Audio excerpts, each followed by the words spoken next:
ഈശോയിൽ സ്നേഹം നിറഞ്ഞ പ്രിയപ്പെട്ടവരെ, ഈ മുളകൾക്കൊരു പ്രത്യേകതയുണ്ട്. അത് അതിൻ്റെ വേര് ഒത്തിരിയേറെ അടിയിലേക്ക് വളർത്തി വേര് മണ്ണിൽ ഉറപ്പിച്ചാണ് അത് തൻ്റെ ജീവിതം ആരംഭിക്കുക. നമ്മുടെ ഓരോരുത്തരുടെയും വിശ്വാസം ഇതുപോലെ ആയിരിക്കണം. നമ്മുടെ ഓരോരുത്തരുടെയും വിശ്വാസത്തിന്റെ അടിസ്ഥാന വേര് ക്രിസ്തുവില് അടിയുറച്ചതായിരിക്കണം. ക്രിസ്തുവിനെ മുറുകെ ചേർത്ത് പിടിച്ച് ക്രിസ്തുവുമായിട്ട് ഇഴുകിച്ചേർന്ന ഒരു ബന്ധമായിരിക്കണം നമ്മുടെ ഓരോരുത്തരുടെയും വിശ്വാസത്തിന്റെ ബന്ധം എന്ന് പറയുക.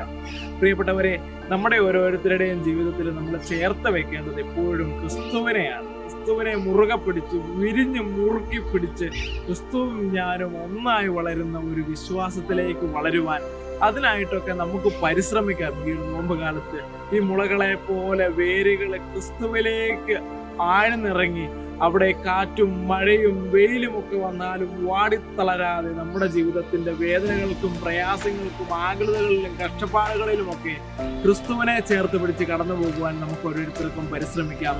അതിനായുള്ള കൃപ തമ്പുരാൻ നൽകി ഈ നോമ്പ് കാലത്ത് നിങ്ങളെ അനുഗ്രഹിക്കട്ടെ എന്ന് പ്രാർത്ഥിക്കുന്നു.